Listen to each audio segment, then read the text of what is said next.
Good morning to you and thanks for joining us. Current time 6:23. 1 year ago today, 2 men killed Broadwater County Deputy Sheriff Mason Moore near Three Forks. Now, while Broadwater County had to deal with the loss of one of their own in the crime scene, Gallatin and Lewis and Clark County sent help to their nearby neighbor. Now, we recently sat down with the sheriff of all three counties to talk about that morning 1 year ago and how that event has forever changed what each does today.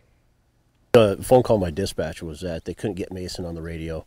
They had just called me 2 minutes prior and said, "Hey, Mason's in pursuit," and which wasn't uncommon. And I said, "Let me know when the guy's in custody." Broadwater County Sheriff Deputy Mason Moore was out on patrol like he had been many times in his role with the Broadwater County Sheriff's Office. He was well trained.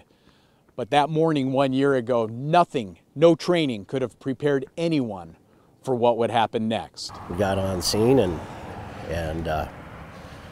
pulled in behind the high patrolman and got out of my car, and then the lights were on Mason's car, and I walked over there trying to figure out what was going on, because no emergency lights, no siren, no nothing, and the door was open, which I thought was odd, so I thought maybe got out and was running on foot, and looked in the driver's seat, and there was Mason, and in not a state that I felt that anybody needed to see him in, and the high patrolman showed up, and I said, "Give me a blanket," and covered him up and moved everybody back. And I remember it was my captain that gave me a call, and just that horrible feeling in your stomach, and just I felt it as we were driving up this morning, is just that horrible feeling. And so I immediately called Wynn.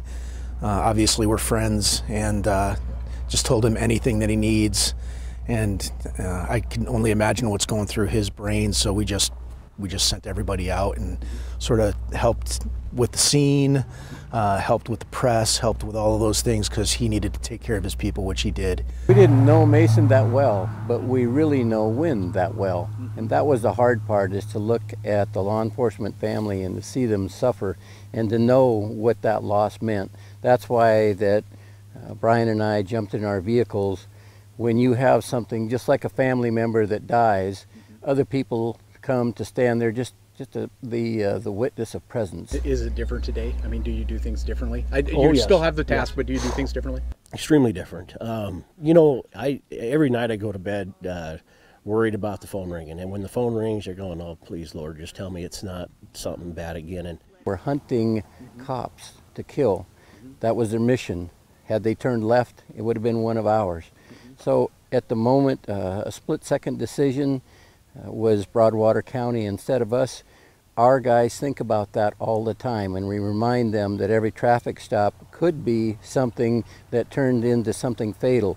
Don't get complacent. 99.9% of the citizens of this state are fantastic, good, law-abiding people, and we don't want to treat every one of them as that 1%. You know what I mean? So we're still human beings, still the golden rule. We still treat people the way that they need to be treated, but have that in the back of your mind that, you know, be ready.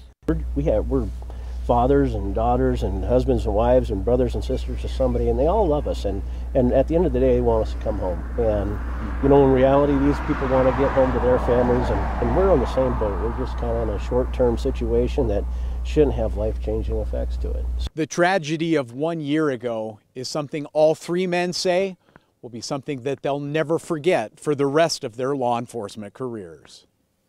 Near Three Forks, Chet Lehman, MTN News. Now, Deputy Moore was honored yesterday for giving the ultimate sacrifice in Washington, D.C., part of this year's National Law Enforcement Memorial Ceremony. Such a tough story, and his birthday was last week. Absolutely. It's just so heart-wrenching. Again, on this anniversary, our thoughts go out to Jody and his family as well. Absolutely. It is time for a quick break. We're back in 2 short minutes. Stay with us.